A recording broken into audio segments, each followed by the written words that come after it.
तो स्टार्ट करते हैं इस लेक्चर में मैकेनिज्म ऑफ ब्रीथिंग। ब्रीथिंग का क्या मैकेनिज्म इसको डिस्कस करेंगे।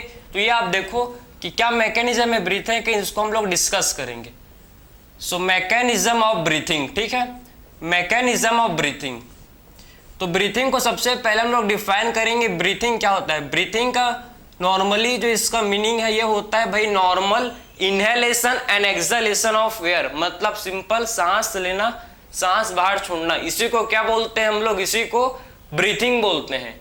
ब्रीथिंग के 2 स्टेजेस होते हैं, एक होता है इंस्पायरेशन और दूसरा होता है क्या? एक्सपायरेशन, ठीक है। सो ब्रीथिंग के 2 स्टेजेस होते हैं। देखो सबसे पहले स्टार्ट करेंगे हम लोग इंस्पायरेशन एंड एक्सपायरेशन से। तो ब्रीथिंग के 2 स्टेजेस, इंस्पायरेशन को ही क्या बोलते हैं? इनहेलेशन, एंड सेकंड जो इसका स्टेज है इसे बोला जाता है एक्सपायरेशन। एक्सपायरेशन को ही क्या बोलते हैं हम लोग? इसे बोलते हैं क्या? एक्सहेलेशन, ठीक है। तो इंस्पायरेशन एंड एक्सपायरेशन समझ गए। एयर को इनहेल करना, इंस्पायर करना, इसे बोलते हैं क्या? इंस्पायरेशन। एयर को एक्सहेल करना, एक्सपायर करना, इसे बोलते हैं एक्सपायरेशन, ठीक है। तो इंस्पायरेशन कब होता है? आप समझो कि आखिर में इंस्पायरेशन कब होगा, ठीक है। तो आपको समझना है कि हम लोग का एटमॉस्फेयर है, ठीक है, एटमॉस्फेयर और आपके जो लंग का, ठीक है, आपके एटमॉस्फेयर एंड लंग्स का जो एयर का प्रेशर होता है, ठीक है, एटमॉस्फेयर एंड लंग्स का जो एयर का प्रेशर होता है ये इक्वल होता है, ठीक है। आपके एटमॉस्फेयर में जितना प्रेशर होता है एयर का, उतना ही प्रेशर आपके लंग्स में भी होता है, ठीक है। तो एयर का फ्लो नहीं हो सकता। तो आपको क्या करना पड़ेगा भाई? प्रेशर में प्रेशर ग्रेडियंट क्रिएट करना पड़ेगा, मतलब आपको लंग्स के प्रेशर को कम करना पड़ेगा, तभी एयर जो है एटमॉस्फेयर से आपके लंग्स में मूव कर पाएगा, ठीक है। तो आखिर में आप लंग्स के प्रेशर को कैसे डिक्रीज करोगे? तो आप कैसे करोगे भाई? आप लंग्स को एक्सपेंड करोगे, मतलब आप लंग्स के वॉल्यूम को क्या करोगे? लंग्स के वॉल्यूम को इंक्रीज करोगे। जब आप लंग्स के वॉल्यूम को इंक्रीज करोगे तो क्या होगा? इससे आपका जो ठीक है लंग्स का जो प्रेशर है, लंग्स के अंदर जो एयर का प्रेशर है ये डिक्रीज हो जाएगा, ठीक है। तो लंग्स के वॉल्यूम को जब आप इंक्रीज करोगे तो प्रेशर डिक्रीज हो जाता है। वैसे सेम आप समझो, जब लंग्स के वॉल्यूम को आप डिक्रीज करते हो, ठीक है, तो क्या होगा? इससे लंग्स के अंदर जो एयर का प्रेशर है ये इंक्रीज हो जाएगा। क्यों हो रहा है भाई ये? क्योंकि जो वॉल्यूम होता है ये प्रेशर के इनवर्सली प्रोपोर्शनल होता है, ठीक है। वॉल्यूम जो कि प्रेशर के इनवर्सली प्रोपोर्शनल होता है, जितना ज्यादा वॉल्यूम उतना कम प्रेशर, और जितना कम वॉल्यूम उतना ज्यादा प्रेशर, ठीक है। भैया आप एटमॉस्फेयर उसमें आप एटमॉस्फेयर के एयर के प्रेशर को आप इंक्रीज डिक्रीज नहीं कर सकते, लेकिन आप लंग्स है आपका उसका प्रेशर को आप इंक्रीज, वॉल्यूम को आप इंक्रीज डिक्रीज कर सकते हो, ठीक है, समझे ना। तो जब आपके एटमॉस्फेयर में देखो हाई प्रेशर, ठीक है, जब एयर का आपके एटमॉस्फेयर में जब एयर का हाई प्रेशर होगा, ठीक है, और आपके लंग्स के अंदर एयर का जब लो प्रेशर होगा, ठीक है, तो एयर जो आप समझो, एयर जो कि ठीक है एटमॉस्फेयर से आपके लंग में एयर का मूवमेंट हो जाएगा, ठीक है, एयर का मूवमेंट आपके एटमॉस्फेयर से लंग में हो जाएगा, ठीक। इसे बोलते हैं क्या? इसे बोलते हैं हम लोग इंस्पायरेशन, इसे बोला जाता है इंस्पायरेशन। क्लियर है? अब बात करेंगे हम लोग कि एक्सपायरेशन क्या होता है, ठीक है। एक्सपायरेशन वही सेम कॉन्सेप्ट, ये हम लोग का एटमॉस्फेयर है, ठीक है, और ये आपके लंग है, ये आपका लंग्स है, ठीक है। तो अभी आपको क्या करना पड़ेगा भाई? आपको एक्सपायर करना है, मतलब एयर को एक्सहेल करना है। तो आपको आपके अभी क्या करना है भैया? आपके लंग्स के अंदर का जो एयर का प्रेशर है, ठीक है, लंग्स के अंदर का जो एयर का प्रेशर इसको आपको इंक्रीज करना होगा, समझे। लंग्स के अंदर जो एयर का प्रेशर है आपको बढ़ाना पड़ेगा, किससे? एटमॉस्फेयर से। जब आपके लंग के अंदर का प्रेशर, जब ठीक है लंग्स के अंदर जब हाई प्रेशर होगा, जब लंग्स के अंदर हाई एयर का प्रेशर होगा समझो, तो एयर जो है लंग से कहाँ मूव कर जाएगा भाई? एटमॉस्फेयर में मूव कर जाएगा, क्योंकि एटमॉस्फेयर में एयर का लो प्रेशर होना चाहिए, ठीक है। तो एटमॉस्फेयर में जब एयर का लो प्रेशर है और आपके लंग में एयर का हाई प्रेशर है, तो एयर जो कि लंग से कहाँ मूव कर जाएगा? एटमॉस्फेयर में इसका मूवमेंट हो जाएगा, ठीक है। पहला केस में आपको लंग के वॉल्यूम को क्या करना है भाई, इंक्रीज करना है, ठीक है। लंग के वॉल्यूम को इंक्रीज करोगे तो प्रेशर डिक्रीज हो जाएगा, तो एयर जो है लंग्स के अंदर मूव कर जाएगा। सेकेंड केस में आपको क्या करना है, आपको प्रेशर को क्या करना है, इंक्रीज करना है, मतलब आपको लंग्स का जो वॉल्यूम है इसको आपको डिक्रीज करना होगा। जब लंग्स के वॉल्यूम को आप डिक्रीज करोगे तो ऑटोमेटिकली प्रेशर बढ़ जाएगा, तो एयर जो है भाई आपके लंग्स से एटमॉस्फेयर में ये इसका मूवमेंट हो जाएगा, ठीक है। इसे बोलते हैं हम लोग एक्सपायरेशन। तो आप देखेंगे कि एक्चुअल में आप कैसे लंग्स का जो वॉल्यूम है उसको आप इंक्रीज डिक्रीज कैसे कर सकते हो, क्या कौन कौन से मसल्स इसके लिए रिस्पॉन्सिबल हैं उसको अब डिस्कस करेंगे, ठीक है। सबसे पहले स्टार्ट करेंगे हम लोग इंस्पायरेशन से। तो इंस्पायरेशन कैसे होता है उसको आपको समझना है, ठीक है। तो सबसे पहले हम लोग स्टार्ट करेंगे इंस्पायरेशन, ठीक है। तो इंस्पायरेशन में कौन कौन से मसल्स होता है इन्वॉल्व, इसको देखेंगे। तो इंस्पायरेशन में आपको समझना है, देखो कि जो इंस्पायरेशन है इसमें आपके मेन 2 मसल्स रिस्पॉन्सिबल होते हैं, ठीक है। एक होता है मसल जिसे बोलते हैं डायाफ्राम मसल, ठीक है। एक मसल होता है जिसे बोलते हैं डायाफ्राम मसल, और सेकंड जो मसल है इसे बोलते हैं इंटरकोस्टल मसल, ठीक है। सेकंड जो मसल इसे बोला जाता है इंटरकोस्टल मसल। इंटरकोस्टल मसल समझो कि क्या होता है, इंटरकोस्टल मसल वो मसल है जो कि हम लोग के रिब्स, ठीक है, हम लोग के रिब्स के अंदर जो मसल्स होते हैं, रिब्स में जो मसल्स प्रेजेंट होते हैं उन्हें इंटरकोस्टल मसल बोलते हैं, ठीक है।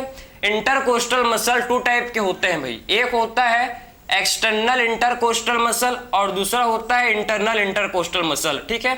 तो एक हम लोग का है एक्सटर्नल इंटरकोस्टल मसल और दूसरा हम लोग का है, इसे बोलते हैं क्या, इसे हम लोग बोलते हैं internal intercostal muscle, internal intercostal muscle, ठीक है। 2 टाइप के मसल होते हैं, क्लियर, इंटरकोस्टल मसल, ठीक है।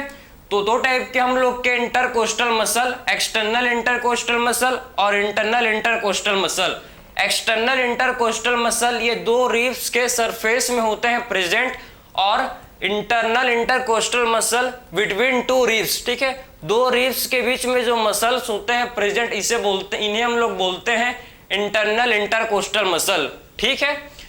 तो आप समझ गए कि आखिर में इंस्पायरेशन एंड एक्सपायरेशन क्या होता है, कौन कौन से मसल्स रिस्पॉन्सिबल हैं, diaphragm and internal intercostal muscle. देखो सबसे पहले क्या होता है, सबसे पहले कॉन्ट्रैक्शन होगा। सबसे पहले क्या होता है, पहला स्टेप है कॉन्ट्रैक्शन ऑफ डायफ्राम मसल। सबसे पहले कॉन्ट्रैक्शन किसका होता है, डायफ्राम मसल का, ठीक है। तो सबसे पहले डायफ्राम मसल का होता है कॉन्ट्रैक्शन। तो डायफ्राम मसल का सबसे पहले कॉन्ट्रैक्शन, जब डायफ्राम मसल कॉन्ट्रैक्ट करेगा भाई, ठीक है, सबसे पहले डायफ्राम मसल जब कॉन्ट्रैक्ट करेगा समझो, तो इससे क्या होता है, देखो ये आपका डायफ्राम मसल है, ठीक है, ये लंग है, आप समझो ये लंग्स है आपके, ठीक है, और ये आपका है, देखो लंग्स है, ठीक है, ठीक है, लंग्स आपका है, आप ये समझो ये लंग्स आपका है, ठीक है, और ये हम लोग का डायफ्राम मसल, ये हम लोग का डायफ्राम मसल है, ठीक है। डायफ्राम मसल डोम शेप का मसल होता है, ठीक है, डायफ्राम मसल डोम शेप का मसल है, ठीक है। तो डायफ्राम मसल जब कॉन्ट्रैक्ट करेगा तो ये क्या हो जाता है, देखो ये डायफ्राम मसल जब कॉन्ट्रैक्ट होगा तो ये आपका फ्लैट हो जाता है, ठीक है, ये हम लोग का हो जाता है फ्लैट। आप समझना, जब इसका कॉन्ट्रैक्शन होता है डायफ्राम मसल का तो ये हम लोग का हो जाता है फ्लैट, ठीक है। ये देखो हो गया हम लोग का फ्लैट, ठीक है। पहले ये क्या था, डोम शेप, जब इसका कॉन्ट्रैक्शन हुआ तो ये हो गया हम लोग का फ्लैट, ठीक है। कैसा हो गया भाई, ये हो गया फ्लैट, ठीक है। डायफ्राम मसल कैसा हो गया, देखो डायफ्राम मसल ये हो गया हम लोग का फ्लैट हो गया, ठीक है। फ्लैट हुआ तो क्या हुआ, फ्लैट हुआ तो इससे हम लोग का थोरैसिक कैविटी का वॉल्यूम इंक्रीज हो गया, ठीक है, इससे हम लोग का थोरैसिक कैविटी का वॉल्यूम इंक्रीज हो गया, और जब थोरैसिक कैविटी का वॉल्यूम इंक्रीज होगा तो आपके लंग के अंदर का भी वॉल्यूम इंक्रीज हो जाएगा, ठीक है। तो आप समझो कि इससे क्या होगा, देखो इससे हम लोग के, ठीक है, क्या हो गया, इंक्रीज थोरैसिक कैविटी वॉल्यूम, इससे हम लोग का थोरैसिक कैविटी का वॉल्यूम इंक्रीज हो गया, ठीक है। क्या इंक्रीज हो गया, थोरैसिक कैविटी का वॉल्यूम इंक्रीज हो गया, और जब थोरैसिक कैविटी का वॉल्यूम इंक्रीज होगा तो इससे हम लोग का क्या होता है भाई, लंग के अंदर का भी वॉल्यूम इंक्रीज हो जाता है, ठीक है। तो ये हम समझ गए कि जब डायफ्राम कॉन्ट्रैक्ट होता है तो क्या होता है, ये हमने समझ लिया, ठीक है। इसके बाद देखेंगे हम लोग कि आखिर में एक्सटर्नल इंटरकोस्टल मसल, क्योंकि हम लोग का एक्सटर्नल इंटरकोस्टल मसल जब कॉन्ट्रैक्ट करेगा तो क्या होता है, क्या चेंजेस आता है, इसको आप डिस्कस करेंगे। ठीक है, ये आपने डायफ्राम मसल के बारे में समझ लिया। अब मैं आपको बताऊंगा कि जब एक्सटर्नल इंटरकोस्टल मसल, आप देखो, ठीक है, जब एक्सटर्नल इंटरकोस्टल मसल, ठीक है, एक्सटर्नल इंटरकोस्टल मसल का कॉन्ट्रैक्शन, एक्सटर्नल इंटरकोस्टल मसल जब क्या करता है, जब इनका कॉन्ट्रैक्शन, जब ये कॉन्ट्रैक्ट, ठीक है, जब इसका कॉन्ट्रैक्शन होता है, समझो, तो किसका मूवमेंट होता है भाई, तो रिब्स एंड स्टर्नम, ठीक है, इससे जो हम लोग के ribs and sternum moves upward, ठीक है, एंड आउटवर्ड। आप समझो कि जो रिब्स एंड स्टर्नम है ये कहाँ मूव कर जाते हैं, ribs and sternum move upward, ठीक है, ऊपर की तरफ और बाहर की तरफ इसका मूवमेंट, ठीक है, अपवर्ड एंड आउटवर्ड, ठीक है, ribs and sternum move upward, ठीक है, रिब्स एंड स्टर्नम जो कि अपवर्ड की तरफ इनका मूवमेंट हो जाता है। आप समझो कि हम लोग के रिब्स हैं, ये स्टर्नम है, ठीक है, ये रिब्स हैं, ये रिब्स हैं, समझो ये रिब्स हैं, ठीक है, ये रिब्स हैं, क्लियर है।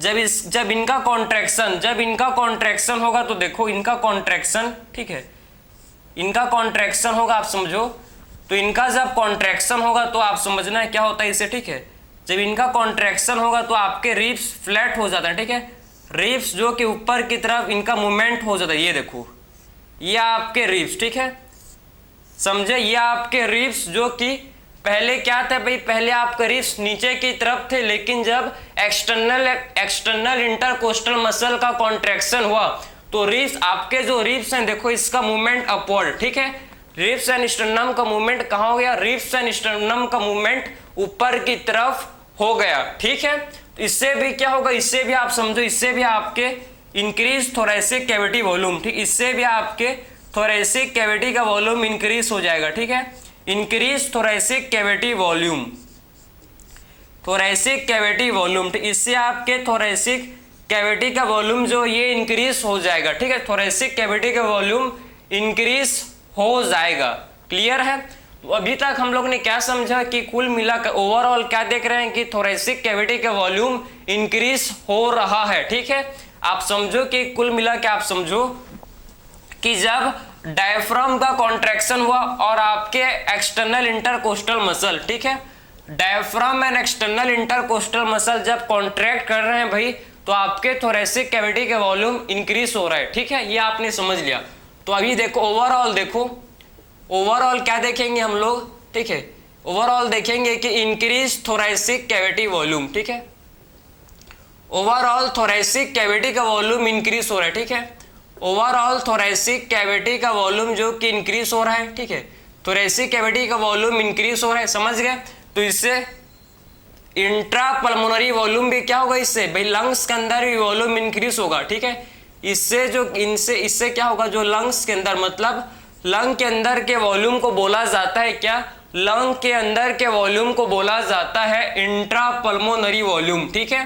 तो लंग के अंदर का जो वॉल्यूम इसे बोलते हैं हम लोग इंट्रा पल्मोनरी वॉल्यूम। ये भी क्या होगा, देखो ये भी इंक्रीज हो जाएगा, और वॉल्यूम जब इंक्रीज होगा, जब इंट्रा पल्मोनरी वॉल्यूम इंक्रीज होगा, तब इंट्रा पल्मोनरी वॉल्यूम इंक्रीज होगा तो हम लोग के लंग के अंदर का जो प्रेशर है, मतलब इंट्रा पल्मोनरी प्रेशर, लंग के अंदर का जो प्रेशर, इसे क्या बोलते हैं, इंट्रा पल्मोनरी प्रेशर, ठीक है। इससे हम लोग का जो इंट्रा पल्मोनरी प्रेशर है, देखो लंग के अंदर का जो प्रेशर है ये डिक्रीज हो जाएगा, और जब लंग के अंदर का जो प्रेशर ये डिक्रीज हो जाएगा, ठीक है, तो इससे क्या होगा, जब लंग के अंदर का जो प्रेशर है ये डिक्रीज हो जाएगा, तो इससे आप समझो, इससे हम लोग का क्या होता है, एयर एंटर्स इनटू लंग्स, ठीक है, एयर एंटर्स इनटू लंग्स, समझे, एयर जो है लंग्स के अंदर एंटर कर जाएगा, ठीक है। तो एयर एंटर्स इनटू लंग्स, ठीक है, एयर जो कि लंग्स के अंदर एंटर कर जाएगा, इसे हम लोग क्या बोलते हैं, इसे बोला जाता है इंस्पायरेशन, ठीक है, इसे हम लोग इंस्पायरेशन इसे बोलते हैं, समझे। तो इंस्पायरेशन क्या होता है, क्या इसका मैकेनिज्म है, इसमें मेन आपके दो मसल का रोल है, एक आपका डायफ्राम मसल, दूसरा हम लोग का है एक्सटर्नल इंटरकोस्टल मसल।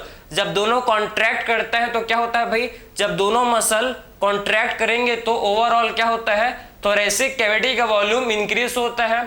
जब थोरेसिक कैविटी का वॉल्यूम इंक्रीज होगा तो आपके इंट्रा पल्मोनरी वॉल्यूम भी इंक्रीज होगा, ठीक है। और उसके बाद आपके जो इंट्रा पल्मोनरी प्रेशर ये डिक्रीज हो जाएगा, तो जो एयर है ये लंग्स के अंदर एंटर कर जाएगा, ठीक है। अब बात करेंगे आखिर में एक्सपायरेशन कब होगा, कैसा होता है उसको आप देखेंगे, ठीक है।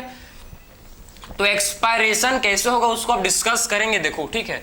इंस्पायरेशन तो आप समझ गए, तो एक्सपायरेशन सिंपल है, इसमें आपके मसल्स का रिलैक्सेशन होता है, ठीक। एक्सपायरेशन में क्या होता है समझो, एक्सपायरेशन में आपका क्या होता है भाई, इसमें रिलैक्सेशन, ठीक है।